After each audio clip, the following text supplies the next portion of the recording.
Welcome back to another episode of 40 Facts About the 40K Universe. I am your host, Gershwan, and today we're going to be talking about the Centurion.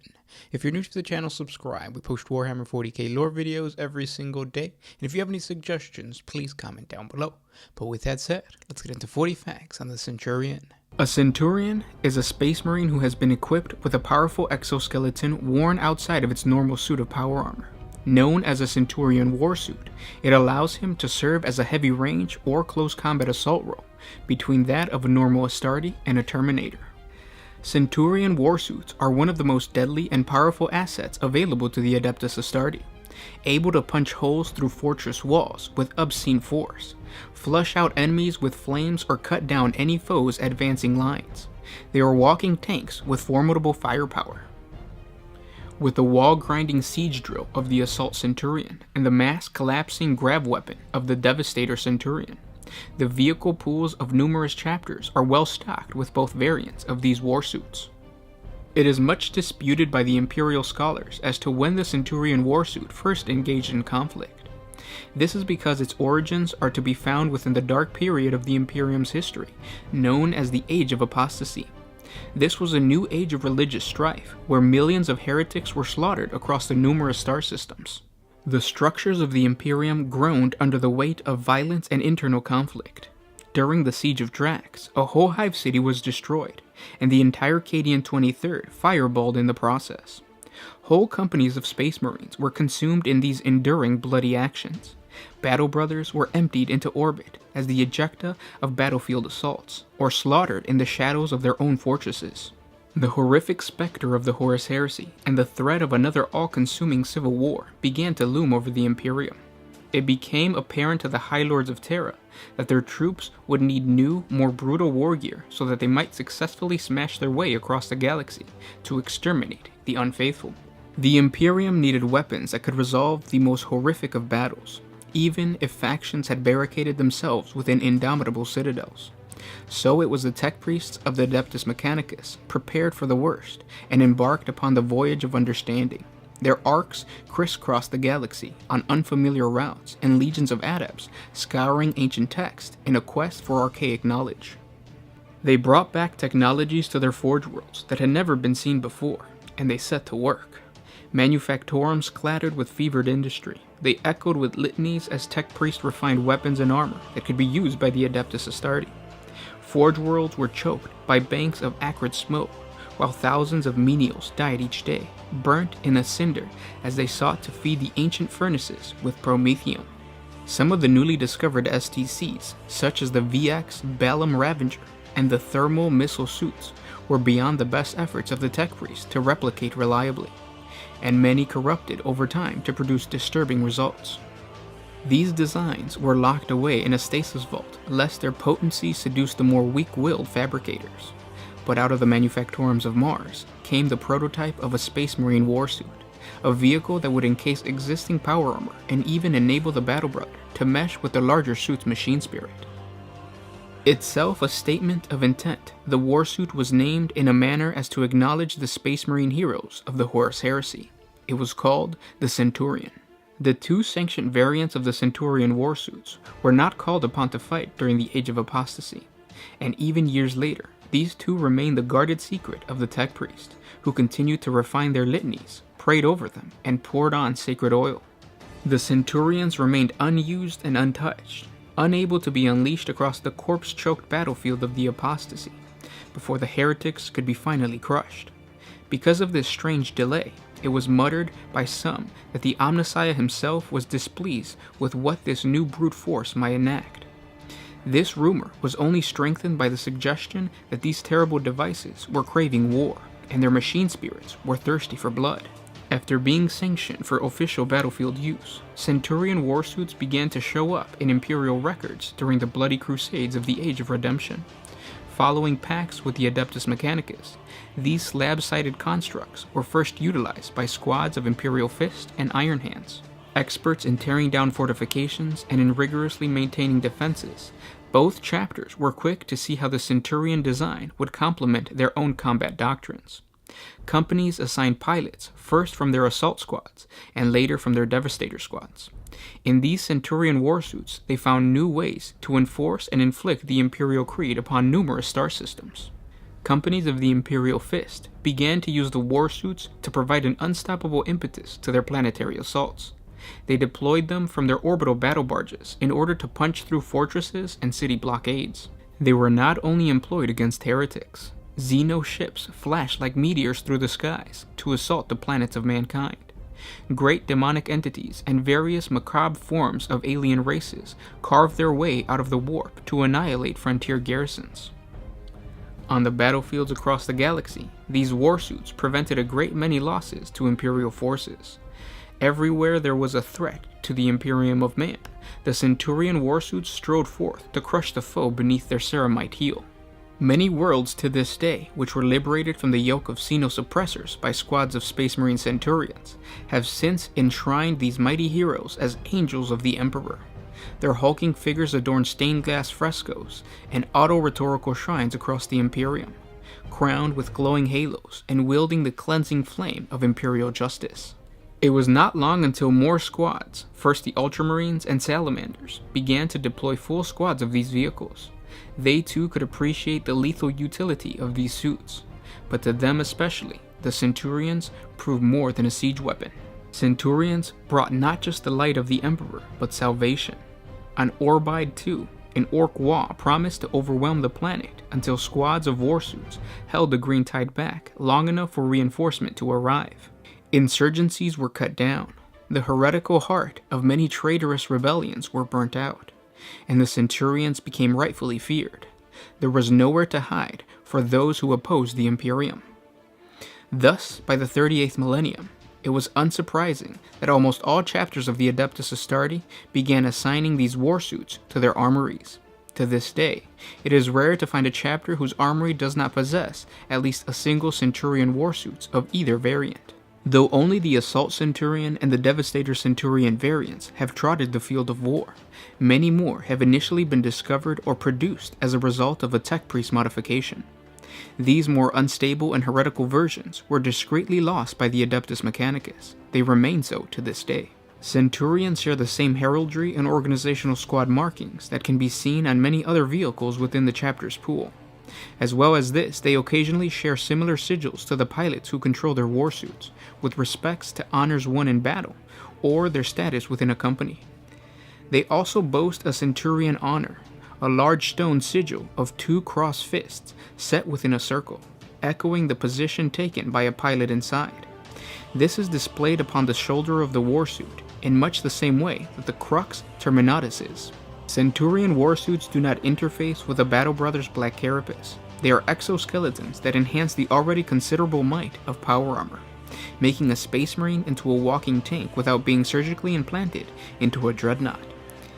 Battle Brothers learn to pilot Centurions as part of their vehicle training. Centurion pilots are not chosen from the ranks of the chapter's elite first company, but are handpicked from the chapter's Assault and Devastator brethren. The most frequent explanation for this is that a Centurion's role requires a Space Marine to be fully immersed in a particular style of war, while the bulky exosuit lacks the degree of tactical flexibility that a chapter's veteran requires. Centurion assault squads excel at storming enemy fortifications and advancing through the broken and crumbling terrain of an embattled city. They eschew long-range weapons completely, favoring close-range firearms and flamers that they use for flushing enemies from cover. Instead of heavy guns, they wield siege drills, heavy-duty tools of destruction that can swiftly shatter the building to rubble, tear a breach into a strong point's adamantium-reinforced wall, or reduce a living opponent to a bloody mass of broken bones. Assault Centurions are normally deployed in fortified battle zones where sightlines are crowded to bring siege tanks to bear. The routes of advance too constricted to deploy an ironclad dreadnought.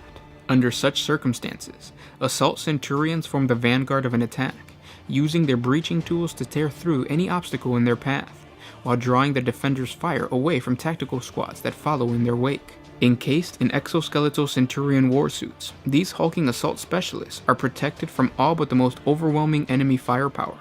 Even a direct hit from a heavy artillery will do little more than stagger a Centurion. and small arm fire patters from the armored hides like hail. Once the fortress walls have been breached, the tactical squad spreads out to secure the area. Meanwhile, the assault Centurion engages and pulverizes anything foolish enough to stand in their way. Centurion assault squads are led by a Centurion sergeant. Centurion Devastator squads are long-range specialists who pound enemy positions with salvos of heavy weapon fire. Bloody havoc is wrought upon anything that falls within the Centurion's targeting protocol. The pilot's marksmanship is augmented by the grim machine spirits of their warsuits, decimator protocols guiding servo-assisted recoil absorption and oracle auto-targeting to ensure the Centurions maintain a punishing rate of fire.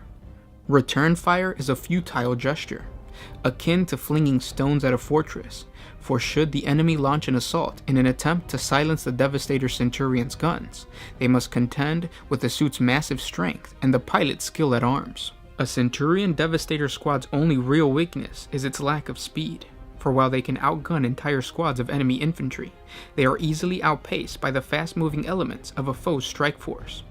Thus, they are primarily employed to besiege defended enemy positions or to defend their own fortifications, or use a mobile fire base to strengthen advancing battle lines. Centurion Devastator squads are led by a Centurion sergeant. The Centurion stands taller than a Terminator and possesses all the resilience and firepower of a tank. Great sorrow happens to any citadel that bars its gates to a warrior so armed. The warsuit's construction is based on thick plates of ceramite, each one blessed with a litany of ritual bonding by the tech priest before being fixed in place by craned armed servitors possessed by sanctified data hosts. With such protection, Centurions can endure ferocious attacks, while the Space Marines inside can concentrate on punching through the bulkheads of Hive City walls or incinerating rows of armored Xenos. The Centurion design permits a skilled tech marine or servitor to access the various pistons and cables within and apply any sacred augmentation. For a Space Marine to step inside the warsuit from the rear, the top section of the warsuit must be lifted upward. At this stage, he may exchange helmets for a more appropriate Centurion helmet to better augment his targeting or monitor the feedback of a siege drill, or even simply rely upon his own enhanced instincts. It is often the newer pilots who opt to go into battle with a helmet so that they may override the machine spirit and gain better control over it from within the sealed constituent. Once they have tamed the violent tendencies of the warsuit, then they may trust it more, extending their awareness more completely to the war zone around them. Once inside, there are numerous harnesses to strap the battle brother in place. These enable him to weather even the concussion caused by direct hits from firepower designated to rupture tank hulls. The pilot is connected by several power cables so that the Centurion suit directly interfaces with his own power armor. As this link is activated, his body pounds momentarily with newly established energies, enough to overwhelm an unenhanced human.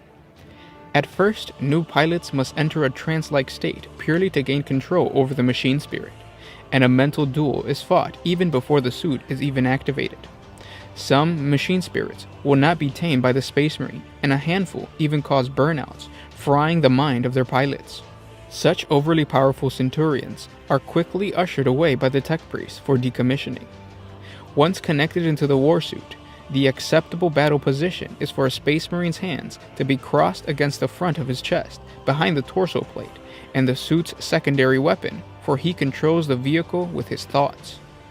It is worth noting that certain chapters, such as the Iron Hands, have developed particular expertise when interfacing with their own vehicles, and therefore are naturally inclined to use them in battle. In fact, such is the strength of their belief that the flesh is weak, even that of a Space Marine. The pilots from the Iron Hands tend to dwell within the warsuits longer than strictly necessary. A number of their pilots are now permanently bonded with their warsuits and can never be removed. Centurion training requires an intense level of focus and determination, even for a Space Marine. A pilot undergoes numerous simulations, tactical recreations, and bouts of endurance, testing to ensure he is capable of controlling such a complex and powerful piece of war gear in a violent situation. As per the decree of the Codex Astartes, each chapter is responsible for training its own battle-ready Space Marine force, and an important part of this regime includes vehicle training. Only once tanks and aircraft have been mastered is a Space Marine ready to try his hand at controlling a Centurion battlesuit. though some chapters, notably the Imperial Fist, will single out potential warsuit pilots early on. Part of the intense regime of a Devastator Centurion is hardening the Space Marine in the severe recoil of the weaponry. The warsuit permits a Space Marine to walk into battle armed with the firepower of a tank, and such powerful weaponry could crush a mere human. Recoil kicks hard on the chest piece of his power armor, its blast ricocheting around its nervous system and musculature, causing spasm in those unprepared.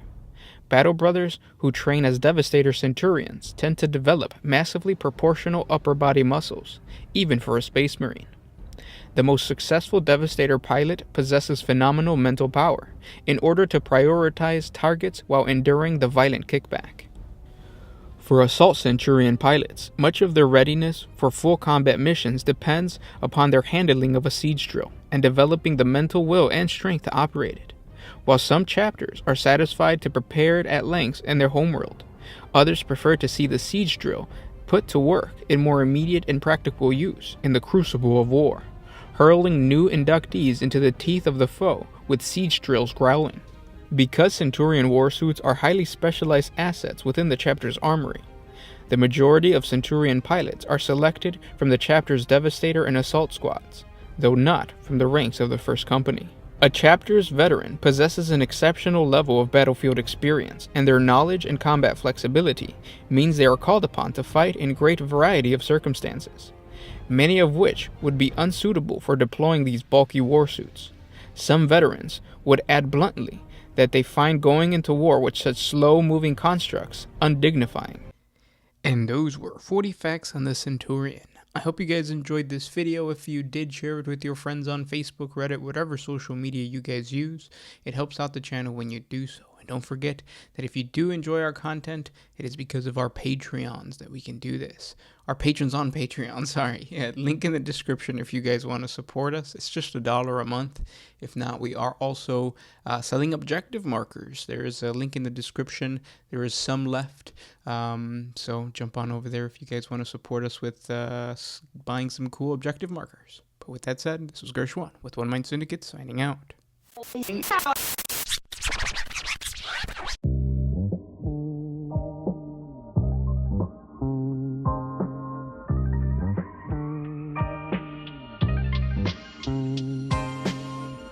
Always used to put my freedom first in any situation.